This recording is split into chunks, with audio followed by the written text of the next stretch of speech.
So good evening. And thank you all for coming. Holy fritters, this is a big crowd.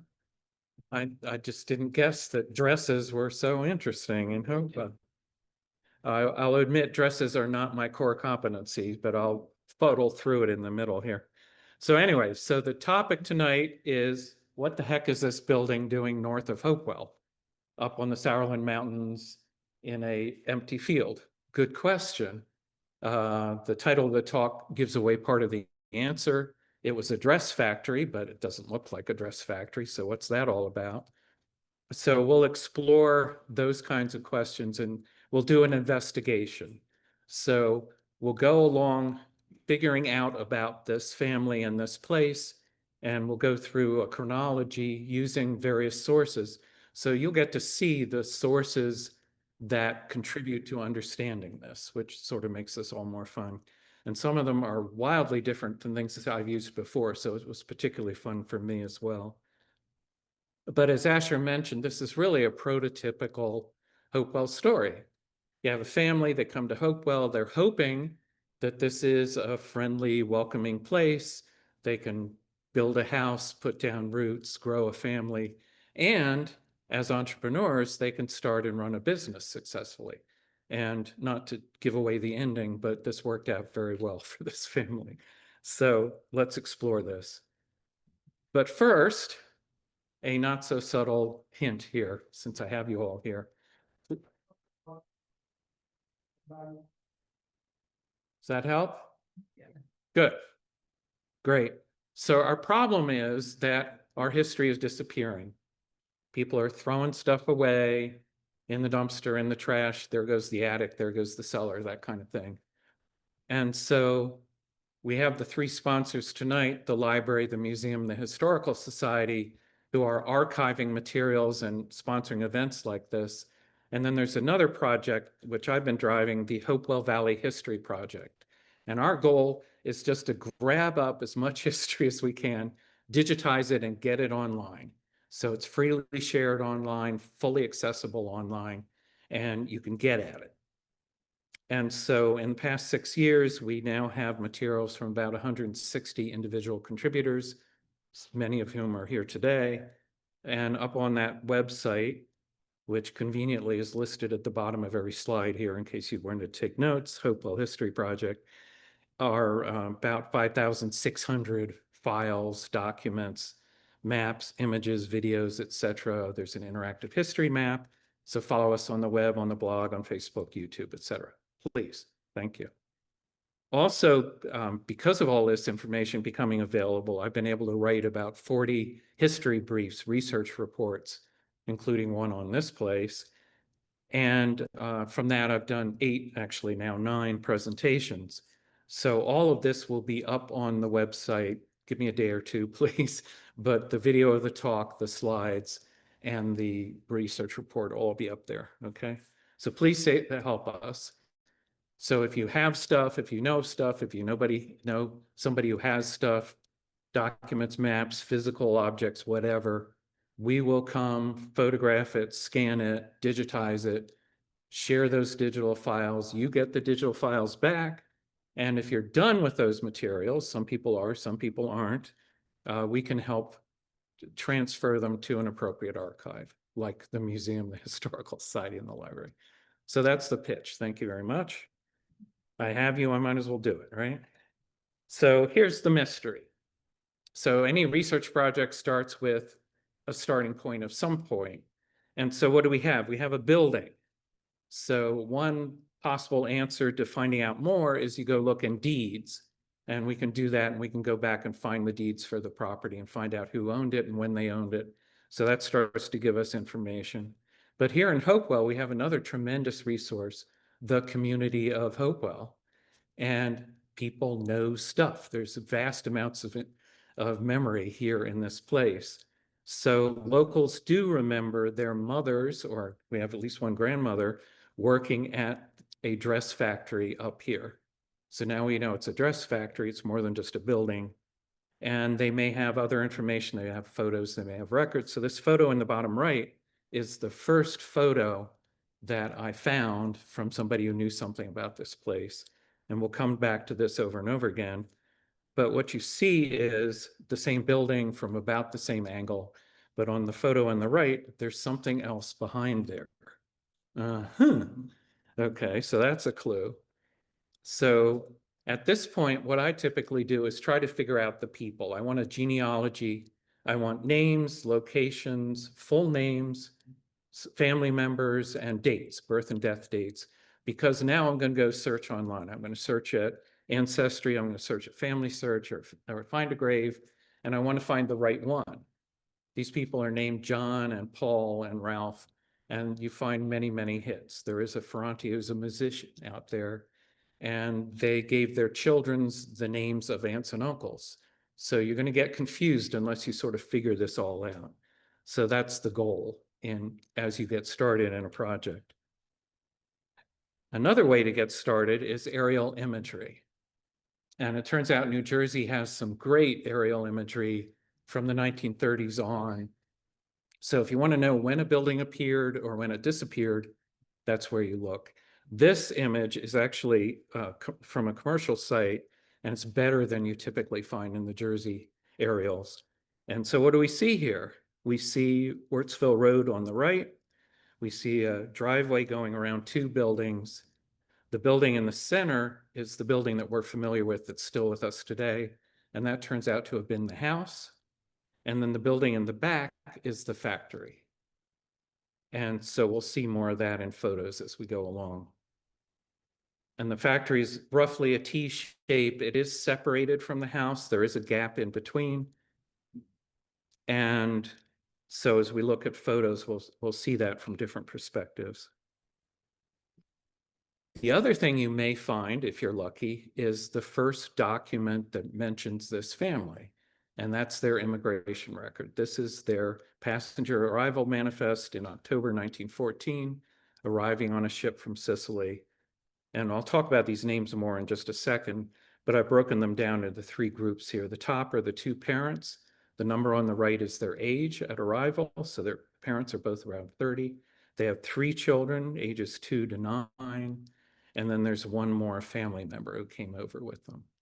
So this is the starting point of this family in the United States.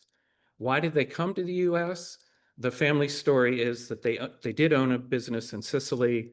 There were losses involved in the Italian-Turkish War, which we don't know much about because it was immediately followed by the World War I. And so they actually came over the year of the start of World War I. And then we're here in the United States trying to establish themselves, trying to find a home, trying to start businesses, trying to get jobs right in the midst of World War I. Not great timing, and you'll see they repeated that with amazing persistence through their time here in this country. And I'll highlight these major distractions like World War I as we go forward.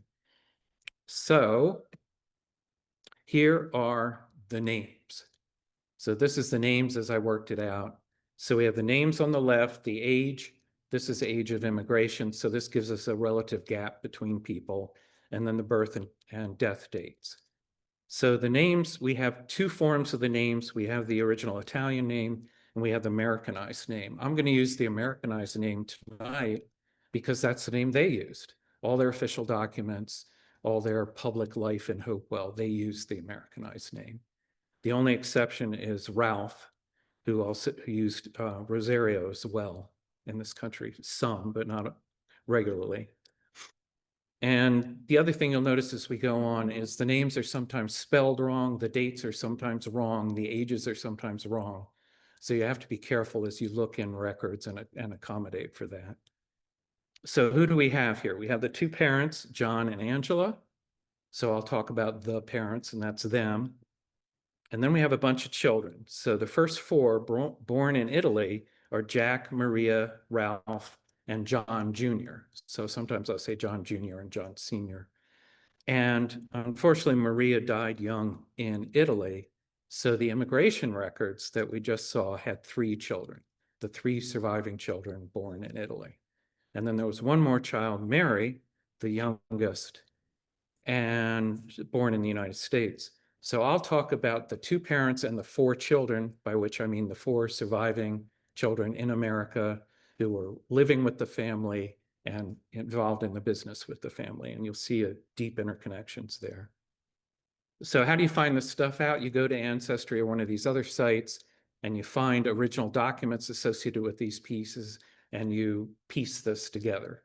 Or if you're lucky, you find somebody who's been there ahead of you and figured this all out for you.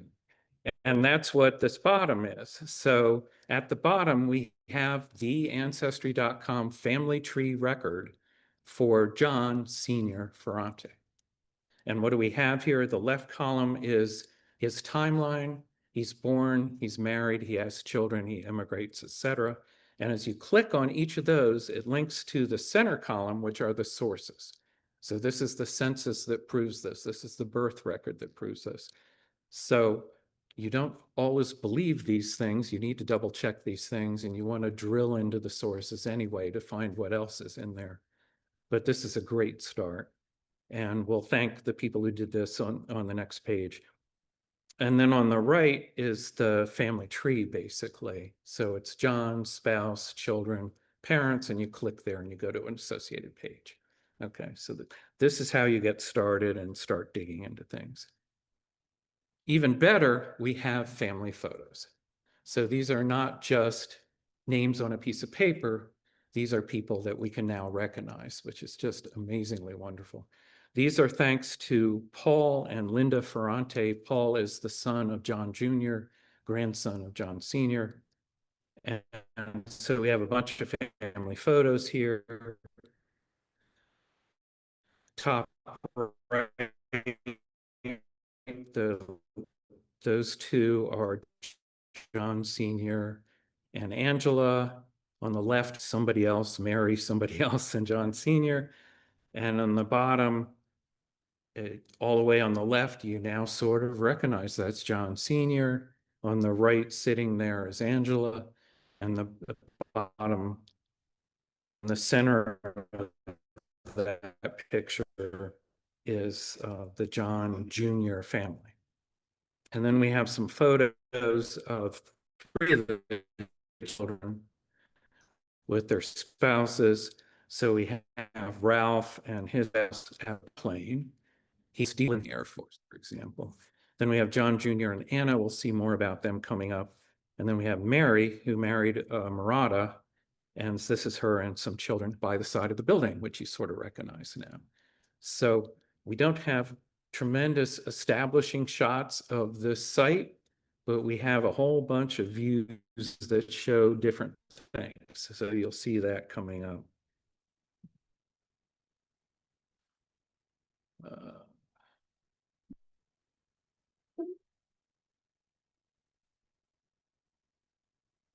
So let's start the chronology part. So we do chronology based on the census records. So there's a census every 10 years. The United States Census is year 0 of the decade. The state census is year 5 of the decade. And so this allows us to think in decades in a very nice way. Unfortunately, there aren't a lot of state census records of this family. And in fact, this is the only one on this page. So at the top, we have the 1920 census, and I've extracted things of interest here. So we have the family living together in the Bronx in a rental. And the family members are John and Angela and the 4 children. And you can see their relative ages here. And at the bottom are additional family members of Angela that are living with them right there at the time. And the census also gives an occupation and what business you're in. So these people are in the waste shop business. So this is waste as around, meaning around your middle, as opposed to the trash can, right? And what a waist is in this context is a women's blouse, basically. Like, think of a man's shirt buttoned down, but converted for a woman's use. And we'll see more about this later. Hold your breath, it's going to be great. Then in 1925, we have a New York state census, and this puts the family on Beach Avenue, and we'll see more of Beach Avenue coming up. So we have, in the census, we have John and Angela listed at one address and the 4 children at another address. So they're involved in both of these addresses. They're still in the waste manufacturing business. And this bottom address, 1331 Beach, is going to come back. So note that here. And we actually also have a mortgage record that says John had a mortgage on 1331 Beach the year after the census record. So the family is starting to get involved in buying real estate for their businesses. Now we move to the 1930 U.S. Census and see that the family has consolidated at a new address, 1339 Beach Avenue. John is listed as a manufacturer of blouses and still is an employer running a business. Ralph and now John Jr. both are old enough to get involved in the dress business. And Jack is married and living separately in the Bronx and running his own business. So we have these clippings at the bottom and others like this, which helps show us what's going on.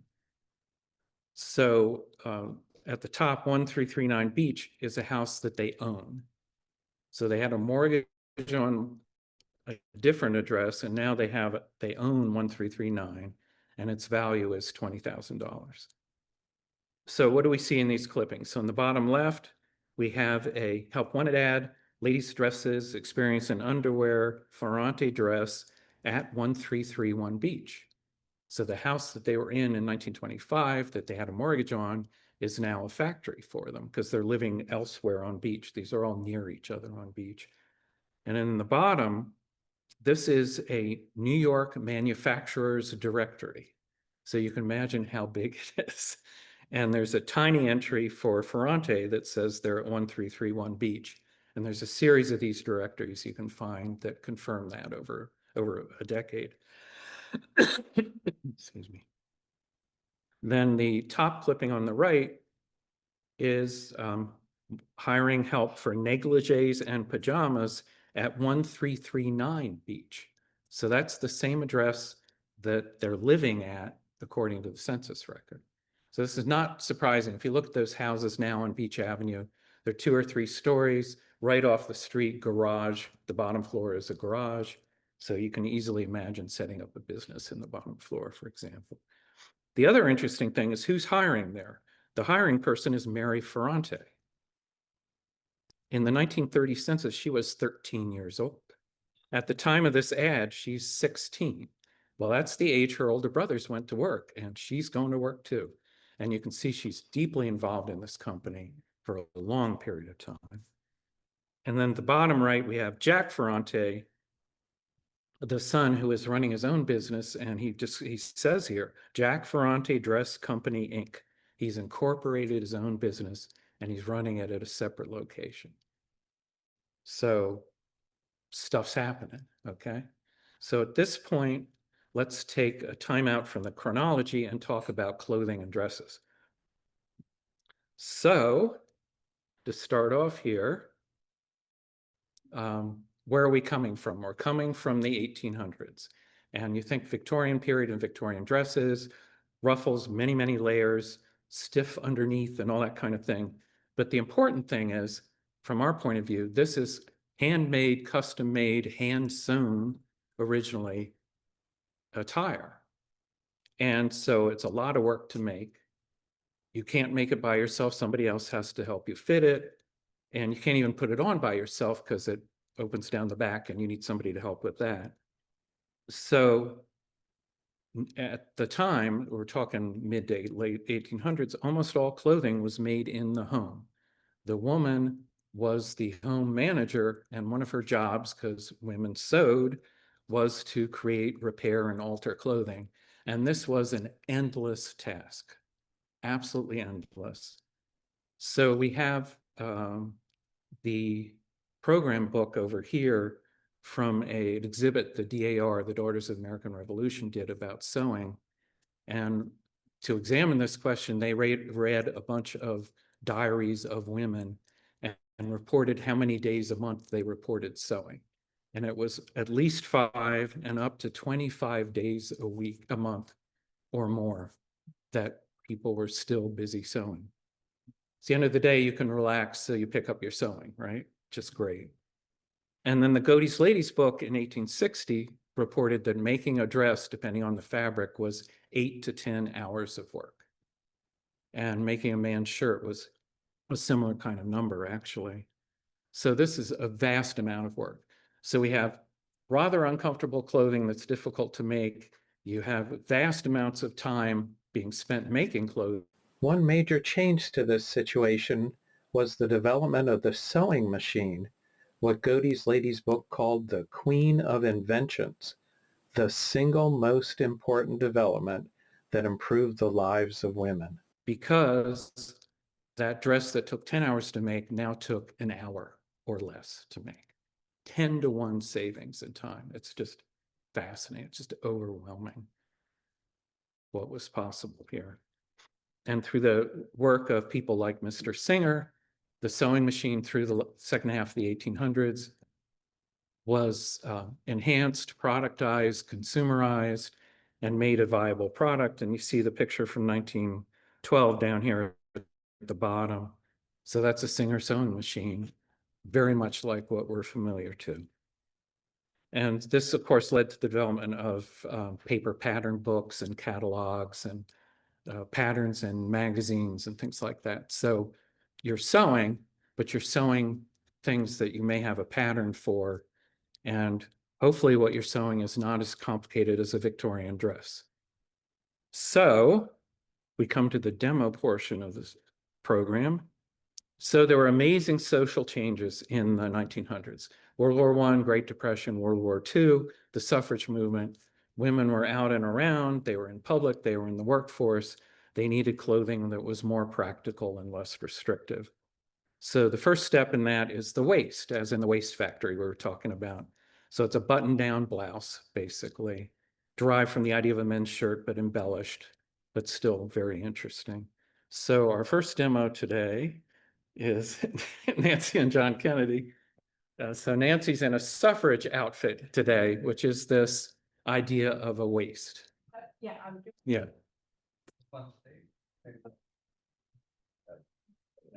Yeah. Yeah. You want to stand here? The model just came Oh, through. no. Oh, okay. Here we go. There we go. So they're up on the stage. Let's see if we can zoom this. Here we go. Yeah, there you go. Yeah, so thank you. Okay. I'm this dress made. I wanted to dress more like a working woman rather than one of the wealthy suffragists, because women, at first it was really the wealthy women that started the movement, but then the working women, it wasn't successful until the working women became involved. So this is something that it's, like Doug said, it's getting less fussy. The mutton sleeves aren't as pronounced. I'm not wearing a corset. And this is something that would have been worn by a teacher or secretary or clerk or some factory workers if you did your clothes weren't going to get caught in machinery.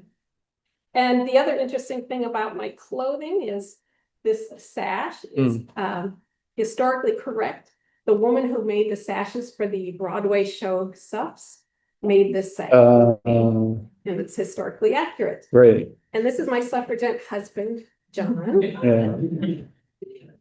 Thank you. Thank you. He's dressed as a gentleman in the early 1900s. When we were putting him together, I had in mind, if anybody watches the Murdoch Mystery, this is Inspector Brack. Thank you. Thank you very much. So in some ways, that's a uniform of the suffrage movement. Very practical, comfortable, sensible, not too fancy, but serious if it needs to be serious. The second development was the expansion of that into the idea of a shirt waist dress. So think of a waist shirt with a belt, but now you continue it down and turn it into a dress. That's the basic idea here. So shirt waist dress has buttons down the front, at least to the waist, if not to the floor, and some kind of belt or something around the waist as opposed to somewhere else. And our second demo is Catherine Grasna. Thank you. Whoa.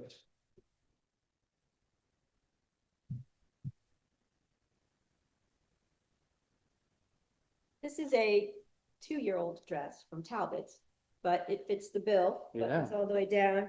And I did add the appropriate undergarment. My mother's crinoline, Yes. my grandmother's hat, other grandmother's purse and gloves. And often the sleeves were 3/4 length. Ah. Pearls were very popular. Mm. And it's pretty standard shirtwaist dress with the matching belt or sometimes a coordinating belt. Yeah. Good. Thank you. So in the 40s, there would have been the bigger shoulder pads. And then in the 50s, those I think started to go away. Calm down. Great. Thank you.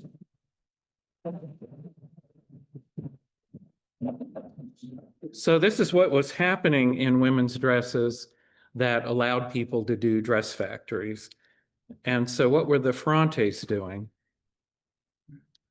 We don't know exactly, but we have talked to the Ferrante family members. And basically, they were working with buyers from New York City who were representing companies like Sears and major department stores in New York. And so they made clothing driven by that purchasing process. And they made this kind of clothing. So these are 1940 Sears catalogs. We have a Sears catalog, a huge Sears catalog over here, courtesy of the Sudlows.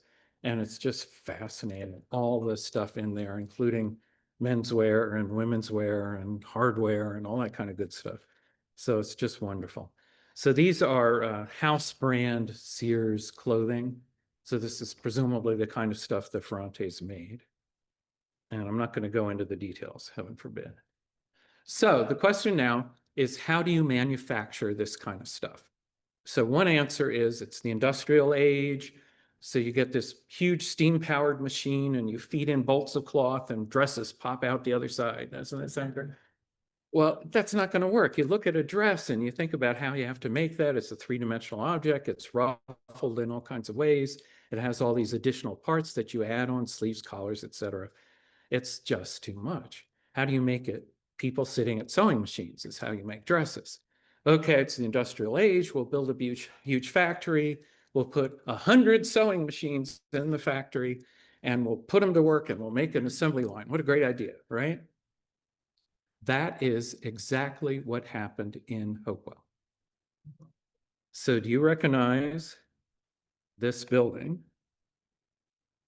This is the chocolate factory building that we know today. It was built in 1892 as a shirt factory. And it literally had 100 sewing machines up there in the attic. And they advertised operators wanted 100 girls, experienced operators, $6 to $9 a week. And off they went. This turned out to be too big a job for the town of Hopewell. They had trouble finding enough staff to come to this area. They had troubles expanding, so they moved away.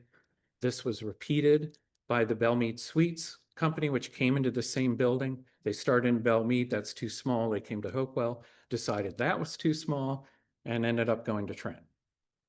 The company after that was the Hopewell Chocolate Company. This was a Hopewell company, Hopewell investors, Hopewell management, and they constrained the company to be the right size to operate here. And they had a good run up until the Great Depression. And that was the end of chocolates in Hopewell. Sorry about that. Another example of that is the Hopico Toy Company, which was over on Burton Avenue. And they had a nice run in the mid-20s. And they ran into the same issue. They're selling toys in bits and pieces across the country. But if you want to be in New York, if you want to sell to the big guys, you need to make a bigger factory and make more toys. And they decided they didn't want to do that. They were Hopewell management doing something in Hopewell, jobs in Hopewell. So they folded the company and sold off the property and the company right before the Great Depression. Good call. Yeah. And off they went. So how do you make clothing? Do you need a huge, humongous factory? Or can you, like some of these other Hopewell companies operate, work at a smaller scale? Is 20 people enough? Is 40 people enough? Is that a viable business size? And we know, sort of, from knowing about garment factories, that yes, you can find a reasonable intermediate size. So to illustrate this, here are two random photos from garment districts, one in 1900, one around 1960. These are 60 years apart. So on the left, this is Chicago. The men on the left with sewing machines, because you know they're machinery, so only men can operate them. And on the right is the women who are not doing dresses so much. They're doing more detail work, apparently. And then the picture on the right is a dress factory in New York City. Same stuff, tables full of sewing machines, still going. You can, in fact, scale a business to a right size. And that's what the Ferrantes did for all these years. So I don't have a lot of pictures of Ferrante dress factory, but these are representative pictures of the process. These are actually a bunch of great photos. In 1941, a photographer went into a dress factory in Puerto Rico, actually, and took a whole series of photos. You can go to the Library of Congress and find them. And so the top left is the first of 3 steps, so sorting. So you get in bolts of cloth, you have to cut it to size, and you have to pull in the other pieces that go along with that dress, and then you bundle that up in a package. So that package is all the parts you need to make that dress, and then that flows through the processing. The top right is the operators, the assembly line of sewing. So in the back are a bunch of women, apparently with a full dress. In the front is a woman working on a smaller element. And so they're going through the process of putting together the dress here. And then the final step is the finishing. And then we have 2 pictures at the bottom, pressing and hanging and cleaning. Once you've made a dress, there's loose threads and all kinds of miscellaneous stuff, and you have to clean that all out as well. So this is what the Ferrantes were doing, talking to the family. And if you read descriptions of other factories, the same kind of thing is going on. So to get back on the timeline, we've now arrived in Hopewell. So in 1930, the Ferrantes were well settled in the Bronx. They owned a couple properties. They were running multiple businesses at least 3 different locations. All was well. The Great Depression starts, and then they decide to move to Hopewell in the middle of the Great Depression. So let's move away, sell off our businesses, come to Hopewell, start over from scratch, buy some property, build a house, build a factory in the midst of the Great Depression. I mean, the courage of these people and the ambition of these people is just astounding. And so we have documents that describe this. So the top is a reference to the deed. So in 1934, Angela Ferrante bought 2 farms up the hill in Sourland, consolidated them, and that was the property that we now know. And also in 1934, we have this great top clipping here. A dress factory is opening in Hopewell. It's at 65 East Broad Street. The building is almost completed. And when open, it will employ about 16 girls. Yay. And then we have, but notice this doesn't say Ferrante anywhere. I mean, it's got to be Ferrante, but it doesn't say Ferrante. Luckily, we have the second clipping a year later, a help wanted ad. We're making blouses, and we have other section work, and we need somebody to operate a buttonhole machine, and we are the Ferrantes at 65 Broad. Okay, so they're definitely at 65 Broad Street in downtown Hopewell. So they haven't built a factory yet, so they're operating out of a temporary space. So what is 65 East Broad? It's the building in the bottom right. We know it is the brick farm market for the past couple decades. And they were not in that building. There is no question that they were not in that building. So we have a problem, which we can resolve. So this is another example of using multiple sources. So 65 East Broad is a great story. If you look at the building, it's got 3 sections in the front, sort of 3 bays. If you look at the side, there's a first level, and then it goes up to a second level. This building was built a year before by Thomas Arena. The bay on the left was his Italian-American grocery. The two bays on the right, he had an auto repair shop in, and he was living in the back of it. There was no way the Ferrante factory was in there. But who was Thomas Arena? Well, he was another first-generation Italian immigrant. He came a decade before the Ferrantes, also amazingly ambitious. He had his Italian-American grocery store on Railroad Place by 1930, the business that he then moved to this building. And he was later involved in real estate in Hopewell, and he was also a member of the Hopewell Borough Police Department for a long period of time. In fact, we have at the museum his badge contributed by the family, which is badge number 1 of the Hopewell Police Department, which was retired in his honor when he retired. So this is the kind of people we're talking about here. So he bought this property, built this building, moved his business, brought in a second business, moved his family in the middle of the Great Depression, because why not? Apparently, I don't know. So how do we resolve this discrepancy? Well, luckily we have this map in the bottom left. This is a Sanborn fire map from 1937. That's Broad Street on the left.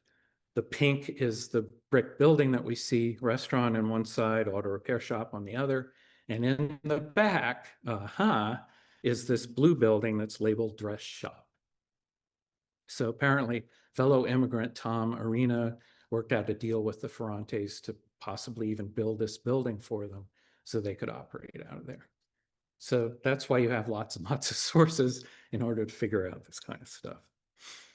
So at this point, they're starting to build their house, they're starting to build their factory. So let's take a look at those since we have pictures as well. So this is the exterior of the Ferrante house that you're now sort of familiar with. So the top 2 pictures are the house in the 1940. The major feature of this house is the front door is on the 2nd floor. It's because that's the main floor of the house. So there's a stairway up, and it actually has stairs coming up both sides to the front door. And in the 1940s, that had a decorative brick, substantial brick facade on the front of the stairs that you see in the picture in the top right. So that's John Ferrante in front of that. Then the bottom left is the house in 1990. That facade is now gone. So the stairs have railings, and the bottom right is the house today. So still very familiar, very much the same. Then there's the factory. We don't have good pictures of the factory, unfortunately, but you can get glimpses of it, and I've zoomed in on a couple pictures to get glimpses here. So the top left, past the house, is the T of that factory sticking out. So that's the major portion of the factory where they were doing the sewing. And you can sort of see the stem of the T coming in there. Top right, similar kind of picture. You can sort of see what's the stem of the T going out. The bottom left is the rear of the house. And you notice there is an entrance, a separate entrance in the rear of the house that was added, we think added. And that's because they started renting out the first floor as a separate property. So they had an entrance there. And you see the beginnings of that T going over to the main factory building. And the buildings are substantially apart from each other. You can grow trees in between, apparently, which is helpful if you're in those top windows because you're not looking directly on the factory. The bottom right is actually the background of a photo that's not focused on that. And you're looking through a whole bunch of foliage, so there's not a good view of much of anything here. But there's the suggestion of the factory on the right, and you can see the side of the building there with a door. So that's a door on the main floor of the building that actually goes into utilities in the basement. Okay. And we have some interior photos. So what was life inside the house? So this is John Jr. and his wife Anna in the top left in the house because they were living there. You'll see that. And John Sr. is living with them. The bottom left is my thanks to Paul and Linda Ferrante, who provided all of these photos. The baby is Paul Ferrante. So his picture is in the presentation. Thank you very much. Okay. And the bottom right is our only photo inside the factory, which is totally useless because it's some corner where there's a bunch of utilities in the background. That's all we got. Sorry about that, but there's more coming. So 1940s. So in the 1940 census, the family is settled there in Hopewell, or most of the family. So they're on Hopewell Wurtzwell Road. They own the building. There's John and Angela, Ralph and Mary. This census asks what your annual income is, which is sort of interesting. So John is earning $5,000 as the employer. Ralph is earning $1,040 as a truck driver, and Mary, as the factory foreman, is earning $1,500. So she is definitely valued. The other two, Jack and John, have married. They're living in the Bronx, involved in other businesses. So Jack is an employer. He's making $2,200, and John Jr. is a self-employed dress operator making $600. So we have other records from this time. So for example, we have draft registration records, and they show that right after this census, Jack and John both were moving to Hopewell, and we'll see that in a bit. So who was working at this factory?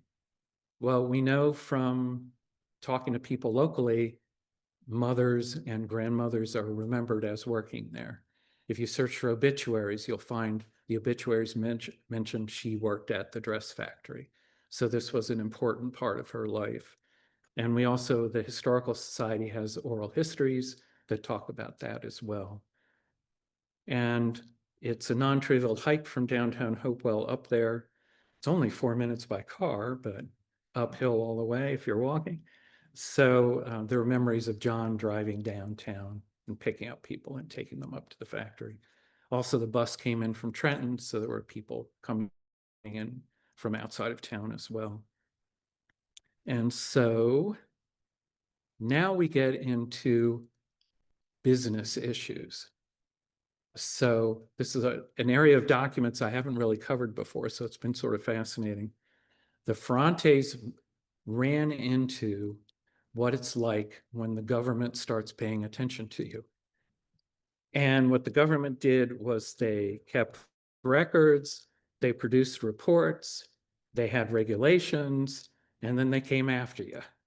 And so we have several examples of that here. The side effect is the government reported what it was doing and what it was finding out. And so it tells us stuff about the business that we don't otherwise know. So that's really cool. Unpleasant for the Ferrantes, very helpful for us. Right? So the first thing is in the 1940s, as World War II, was starting, the Ferrantes decided for some reason to incorporate their business. So they gave it a formal name, Princeton Dress Manufacturing Company, and incorporated. Of course, it's Princeton, right? We'll all be offended and then we'll move on, right? And so, yeah, they were involved in World War II. They were making garments for the Army during World War II. And their business was changed during World War II. You can find World War II era Sears catalogs. And in the front, it says basically, you know, that nice picture of the dress that you're buying? It may not end up looking exactly like that because there's a war on and we may not actually get that fabric, but it'll be something nice like that. So this was a time of change. So they incorporated, they filed their records in Trenton. Those records are still in Trenton. We have copies of them, which are just wonderful. And the incorporation papers don't mention the Ferrantes at all, except to say that some guy named John Ferrante was the agent for the company, whatever that means. And his address was 25 Railroad Place. So what's that? Well, that's the address of Tom Arena's grocery store. So this is apparently another connection between them where they were using his address. Maybe they were living at his address. We just don't know. But you can see these connections building. Then we have an annual report, and that's much more sane from our point of view. They're on Wurtzville Road. They've issued stock. The Ferrantes are running the company. So all is well, right? And then 2 years later, they dissolved the corporation. So why was that? No idea. No idea at all. They did keep the name, they kept the business Princeton Dress Manufacturing, they just unincorporated it. But in the process, they had become visible to the state, which they may have regretted later. Meanwhile, also in 1941, Angela Ferrante, at age 56, did die from a long illness. And so that was change in the family in terms of corporate structure and owning the property and all that kind of thing. And by the way, they dissolved the company in the month of Pearl Harbor. Got to get your timing right, right? So here are 3 examples of the state government meddling in local business. So you have a little factory, 20 employees up the hill in the Sourlands, and the government of New Jersey cares. Isn't that sweet? So first of all, the Department of Labor was keeping track of them and all other companies in New Jersey and publishing a New Jersey Industrial Directory every year. This year was 920 pages. And here's the listing. Yes, there's Princeton Dress Factory. It's a ladies' dress business. It's on Wurtsville Road. And it tells us how many people it employed. So that's helpful. So in this case, it employs, well, in various ones we report, it employs 20 to 30 females, F for females. So that's okay. That tells us something we didn't know. Then there was the minimum wage laws. So minimum wage had come in on the government level. It was starting to come in at the state level. And this clipping on the right, manufacturers, including the Princeton Dress Company, pleaded non-guilty to violating minimum wage laws, not keeping proper records, and not paying proper wages. We don't get reports of what happened. We only get major news articles when somebody's charged, unfortunately. But a side effect of this is that it turns out under the minimum wage law, there's a process for breaking the rules. And you're allowed to have a certain number of trainees, and you apply with the state for permission to have trainees that you pay minimum wages to. And so we have reports that they had 4 to 5 authorized, they called them learners, trainees during this period. So this gives a sense of what else is going on in the factory. And who were these trainees? Well, maybe it was women like these. So the family reports that the Ferrantes did have Italian girls who boarded and worked at the factory. So they were apparently sponsoring immigrants, housing them, and employing them. So that may have been the learners who were starting out in the business. We don't know. Then, most amazingly, during World War II, you have the Office of Price Controls, the Office of Price Administration, the OPA, and they suddenly cared about the Ferrantes, and they equally charged them with violating record-keeping rules, okay? Ferrantes are not a retail business. They are selling to Sears. The idea that they are controlling prices and raising prices where their customer is Sears is highly unlikely. So what this was all about, we just don't know, but it was more paperwork for the Ferrantes. But it gets better. That's the state level. Now, the government of the United States cares about the Ferrante factory in the form of the Interstate Commerce Commission, the ICC. And they regulate common carriers, people who operate in interstate or foreign commerce by motor vehicles. Get it? The Ferrantes were, gasp, driving a truck to New York, crossing a state line. So the federal government has to intervene, and they have to apply for permission to drive a truck to New York. The federal government investigates. They write a 2-page report that we have that details what's going on at the company, and it's wonderfully helpful for us. So what were they doing? They were taking completed dresses that they'd manufactured to New York and then coming back. What route were they permitted to take? Well, they could take Highway 27 to Franklin Park, then US 1 to Jersey City, and then they were allowed to choose whether they took the ferry or the Holland Tunnel to New York. And then once they got to New York, the ICC didn't care at all where they were going. They only cared about the Jersey side for some reason. And why did they have to drive a truck? Because they had dresses and they wanted to arrive in a reasonable condition. So what vehicle were they using to do this? The ICC cares about that. They had a 3/4 ton panel body truck, which was, quote, adapted to the transportation of dresses. So it had hooks in it, one assumes. So if you look at this picture at the bottom right, there's a house and 2 cars, and behind that is a truck in front of a factory. That truck is a 1938 vintage Ford panel truck. This may well be the truck that the ICC permitted the Ferrantes to drive to New York. Ta-da. So that is a historical artifact right there. And the other good news of this is not only did they get permission to do this, but the ICC gave the permission retroactively because the Ferrantes have been doing this since 1934. So apparently the ICC realized that it was insane to expect people to know they needed permission to drive a truck to New York. So they got a pass. Yay. So this brings us to the last decade.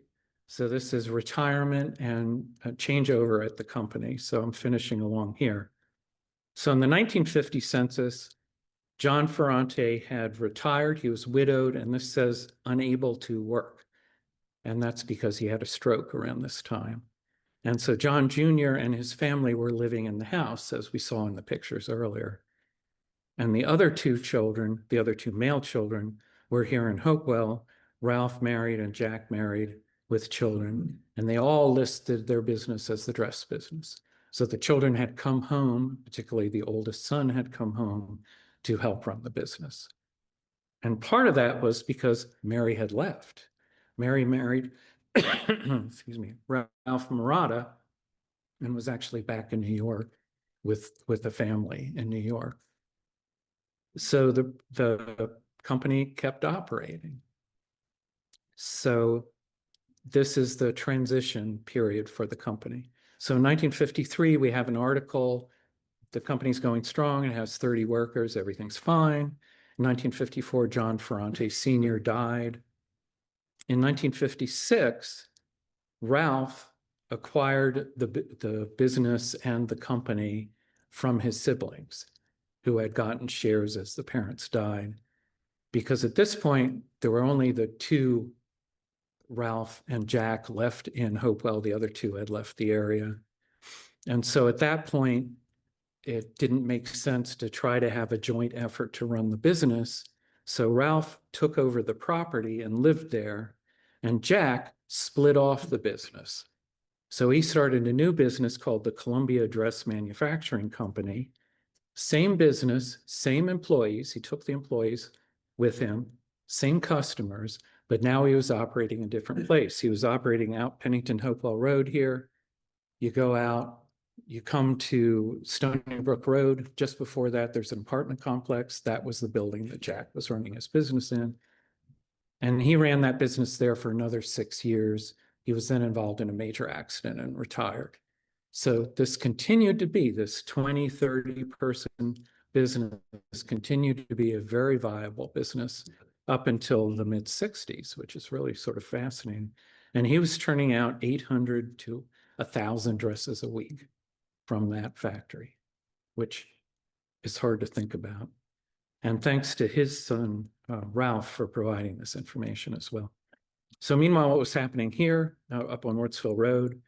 Well, earlier, the family had been upstairs and renting the downstairs, and we know who some of those people were. Later, there were renters on both floors. We know somebody who remembers living in the first floor as a very small child, and the only thing he remembers was the bathroom was purple.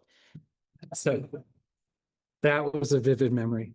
And the factory in back was used for miscellaneous storage, apparently. But in 1964, the property was sold from the family. And from then on, it's been residential. The factory became more and more dilapidated.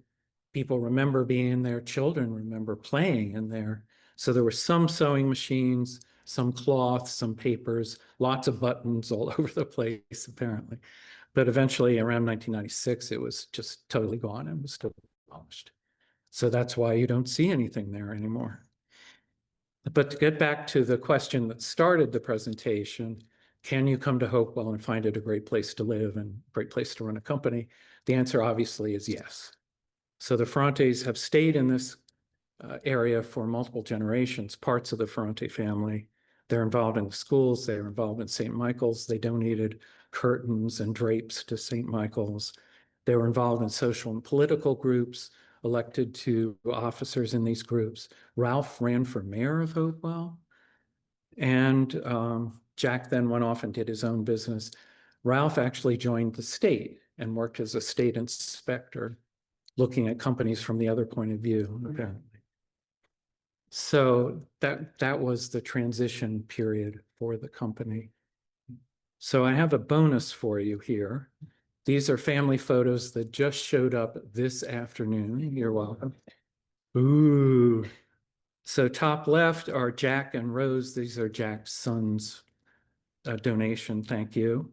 So that's Jack with the factory in the background. You sort of recognize that now. And that's Rose on those front steps. And you can see much more clearly how those steps were built.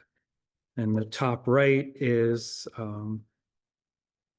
a grape arbor off to the side of the factory. So that's the side of the factory that we saw in previous pictures, and the grape arbors off to the side. The bottom left is Jack's factory in the Bronx.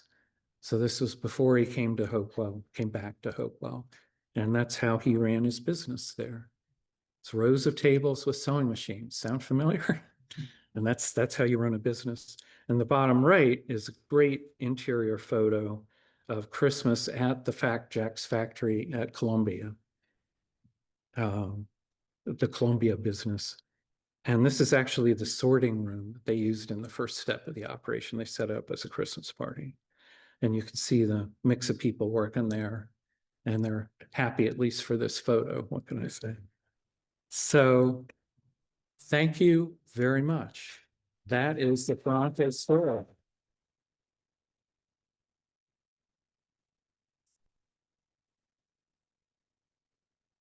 So it's not too late, and you're welcome to stick around and ask stories. And if you're on Zoom, you're welcome to go to the chat feature and ask questions there, and they'll be relayed up. So questions or just totally overwhelmed? Yes, sir. Who lives in the house now? It's privately owned residence at this point. Yeah. Yeah. Do you know anything about construction qualities, materials, or whether they were simulating a family home in Sicily? Yeah, that was the theory. So the theory was, or the family story is, they built this house because Angela wanted an Italian house. And in fact, it was agreed that she would get one or else she'd go back to Italy and take the kids with her.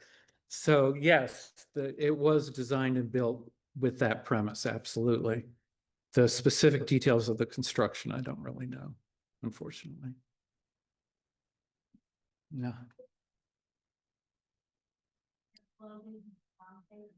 Yeah, we just don't know whether they labeled their program, their materials at all. I would guess not, because it was Sears private label by the time it hit the store. So it probably just had the Carrybrook name on it or something like that.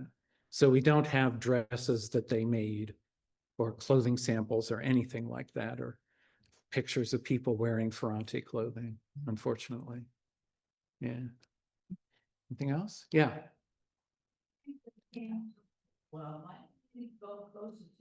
Yes. Why did they come to Hopewell? Wouldn't it have been sensible to go somewhere else?